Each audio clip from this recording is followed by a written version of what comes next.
Hello everyone, Manithral here, and let's change the lighting a little bit there, sorry about that. Alright, first up, it's the weekly OSRS update video. Now this week we see the Grotesque Guardian changes and monkey backpacks along with a little, well, this is more Pulse 71 updates essentially. So the changes to the Grotesque Guardians is the lightning transitioning phase. When Dawn flies away during the Grotesque Guardians fight has been removed, and Dusk will become attackable as soon as Dawn begins to fly. The transition when she flies back will still play. Additionally, the Guardians will no longer be invulnerable during their transition periods. Both Dawn and Dusk will now reach their paces faster during the transition for the lightning phase, shaving off a few precious seconds. The phase itself is shorter, although it will have the same amount of lightning, so just get ready to move. Monkey backpacks. So this is something that's actually kind of interesting. So, after you complete a Monkey Madness 2, a simian named Babu, outside of Apatoll agility course will start tracking the number of laps you've completed. The more you work out, the more transformations you'll unlock for your monkey friend.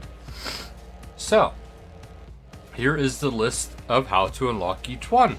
The Karamja is 100 laps, the Zombie is 250, Maniacal is 500, Skeleton is 1000, Kruk Jr. is 1500, and Prince is 2000. This is, bear in mind that the counter will only begin from today's update, so any previous laps you have done there do not count for the update. It is only after the update. There is a Lumbridge Anvil. So they added an anvil to the smithy, the forge in Lumbridge, for low-level players, which is actually kind of nice for them because then they don't have to trek all the way up to Varrock and face the dreaded Dark Wizards. But the only thing is you will only be able to actually smith bronze armor there. So that's something to actually keep in mind. Well, bronze items. I shouldn't say bronze armor because you can bronze weapons too.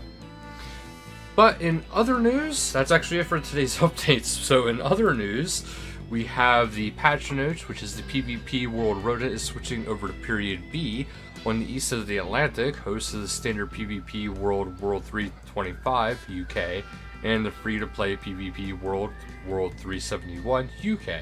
On the west of the Atlantic, hosts the Bounty Hunter World 319 USA, and the high-risk PvP World 337 USA. Bob Barter now quotes the correct prices for empty cups when discussing decanting. Once the Birthday Rot Bank is repaired and staffed, items can be used on the bank booth to unload them, just as you would anywhere else. You can now attack a dummy in your player-owned house with the Vestas Longsword on any world. The fully charged and partially charged Strange Old Lockpicks will now behave consistently when looting coffins in the Hollowed. The Dark Mage north of Edgeville now has a separate stock of runes for Iron players.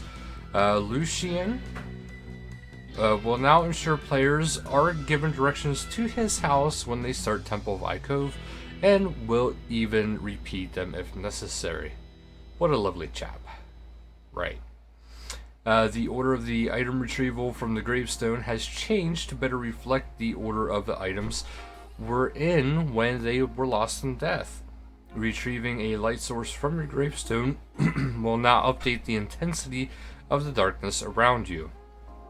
Players are now able to cast alchemy spells on light sources such as the fire-making skill cape, provided it's not the only light source they're carrying in a dark place. Some helpful agility trainers have left footprints to guide players along the rooftop courses, except from in Ardougne, where they don't go in for that sort of thing. Fix an issue where using the Leaf Battle Axe would cause a slight walk delay. Fix some stretching in the mythical cape. And when hitting something or someone with a bludgeon, you will now hear the appropriate sound effect. So that's actually it for today's update. So guys, thank you guys so much for watching. Don't forget to like, share, subscribe down below, and until next time, later guys.